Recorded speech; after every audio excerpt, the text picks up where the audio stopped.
Assalamualaikum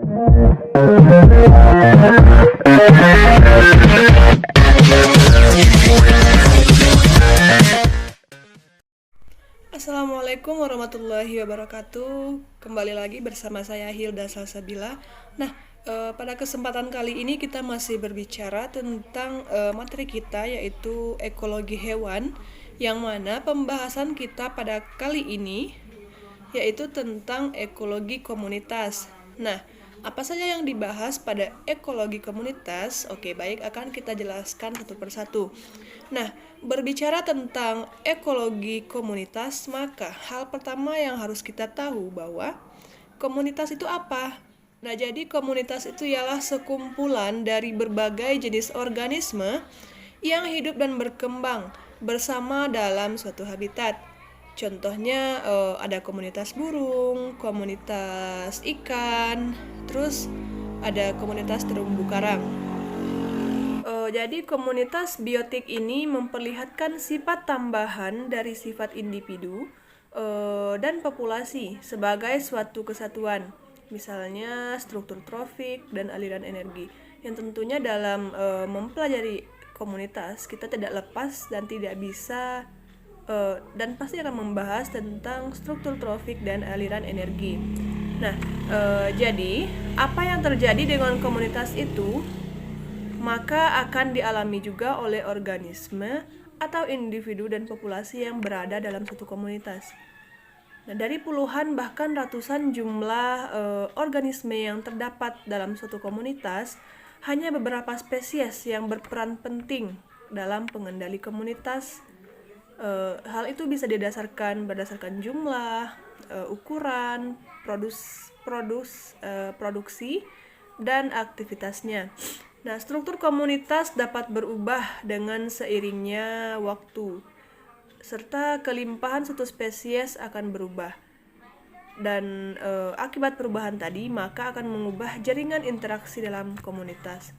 Nah, selanjutnya akan kita bahas tentang struktur komunitas. Nah, dalam komunitas ini ada 3 unsur atau 3 struktur yang terdapat dalam suatu komunitas. Yang pertama ada keanekaragaman. Nah, keanekaragaman ini menunjukkan tingginya jumlah spesies dengan proporsi jumlah individu untuk setiap spesiesnya itu seimbang. Nah, yang kedua ada keseragaman. Nah, keseragaman ini menunjukkan jumlah individu antar spesies dalam suatu komunitas itu hampir sama. Jadi kalau yang keanekaragaman tadi itu menunjukkan spesies yang seimbang. Nah, sedangkan yang keseragaman ini dia menunjukkan jumlah individu antar spesies itu hampir sama dan tidak menunjukkan ada dominansi suatu spesies. Nah, maksud dominansi di sini yaitu tidak ada yang misalnya ada komunitas burung dan ikan, maka ikan ini lebih banyak, itu yang dinamakan dominansi, yang mendominasi. Jadi keseragaman ini yaitu hampir sama semuanya, tidak ada yang mendominasi. Yang ketiga ada dominansi, yaitu menunjukkan spesies dengan jumlah yang berlimpah. Oke, selanjutnya kita bahas mengenai habitat dan komunitas biotik. Nah, pembahasan tentang habitat dan komunitas biotik ini ada 3. Yang pertama ada areal habitat, yaitu yang mempengaruhi jumlah spesies yang tersedia dan heterogenitas kondisi habitat dan sumber daya. Yang kedua ada stabilitas habitat.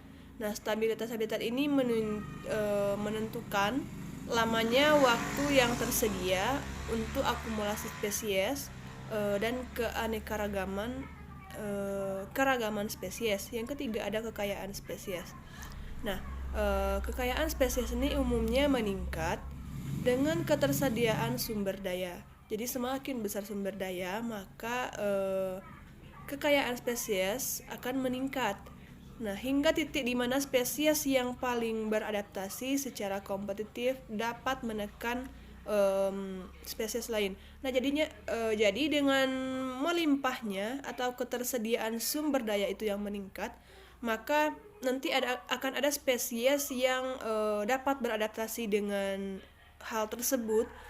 Dia akan berinteraksi dengan yang lain, yaitu interaksi kompetitif atau kompetisi, dia akan berlomba-lomba. Nah, maka nanti tuh akan ada suatu organisme yang dapat menekan spesies lain. Nah, selanjutnya yaitu faktor penentu dinamika struktur komunitas biotik. Faktor utama yang mempengaruhi dinamika struktur komunitas biotik ialah ada kawasan habitat dan stabilitas. Yang kedua, ketersediaan sumber daya. Dan yang ketiga ada interaksi antar spesies. Nah, kawasan habitat dan stabilitas. Nah, jika suatu kawasan itu menjadi labil, maka itu dapat menjadi faktor penentu dinamika struktur komunitas tadi. Selanjutnya yaitu variabel perbandingan antar komunitas.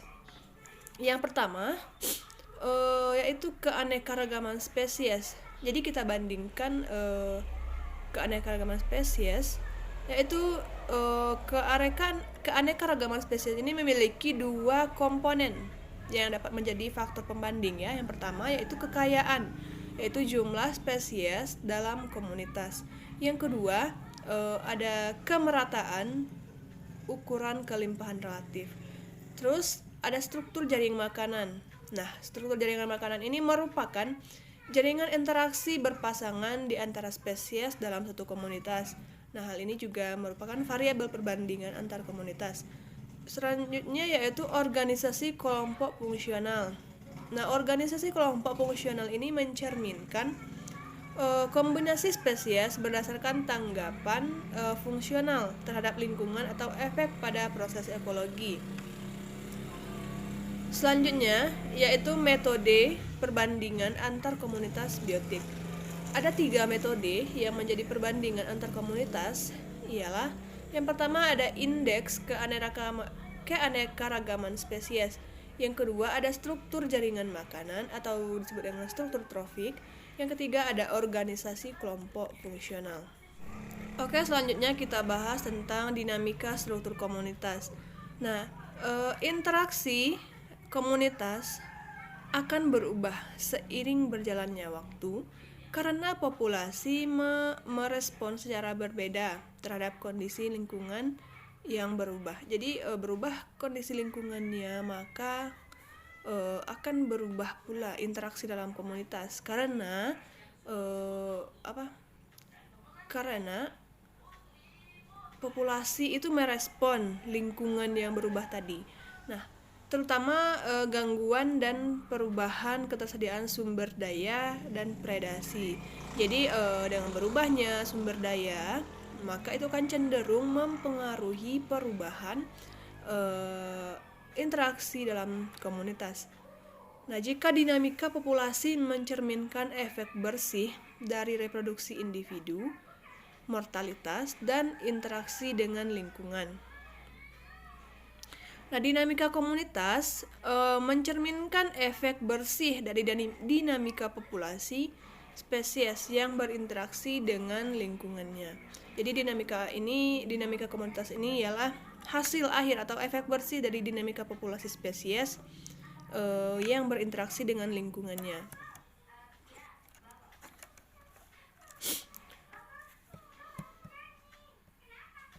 Nah, selanjutnya yaitu perubahan struktur komunitas.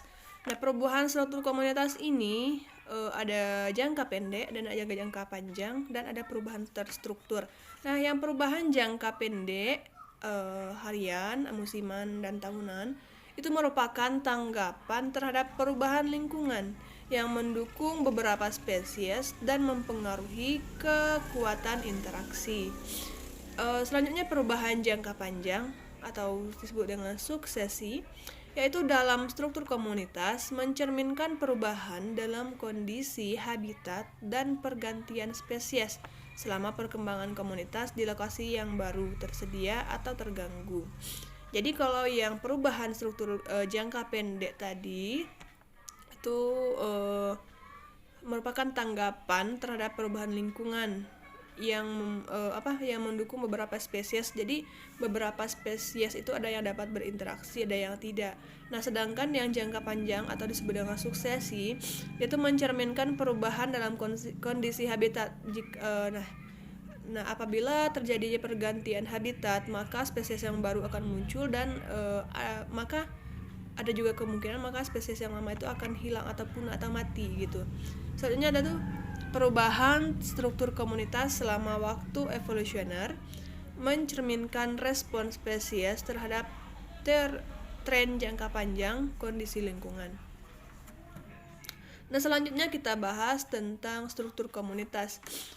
Nah, komunitas dengan keanekaragaman yang tinggi, dengan keanekaragaman jenis yang tinggi, akan terjadi interaksi antara spesies yang melibatkan transfer energi. Nah, dalam transfer energi itu kan dibahas tentang jaring-jaring makanan, predasi, kompetisi, dan pembagian relung yang lebih kompleks sehingga terjadinya kestabilan ekologi karena keseragaman jenis yang tinggi. Jadi, keseragaman jenis yang tinggi ini dapat mempengaruhi kestabilan suatu komunitas.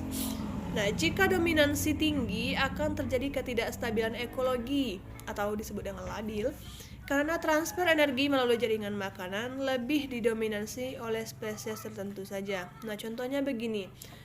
Dalam suatu komunitas itu ada sekumpulan burung, sekumpulan ikan, sekumpulan cacing, ulat, dan lain-lain. Nah, jika salah satu dari komunitas tadi ada yang lebih mendominasi, maka akan terjadinya ketidakstabilan ekologi karena hanya suatu spesies saja yang mendominasi daerah tersebut, sedangkan dia itu harus agak setara atau hampir sama jumlah, tidak ada yang mendominasi dalam satu komunitas tersebut. Nah, baik, saya kira cukup sampai di sini yang dapat saya jelaskan pada kesempatan kali ini. Saya akhiri. Wassalamualaikum warahmatullahi wabarakatuh.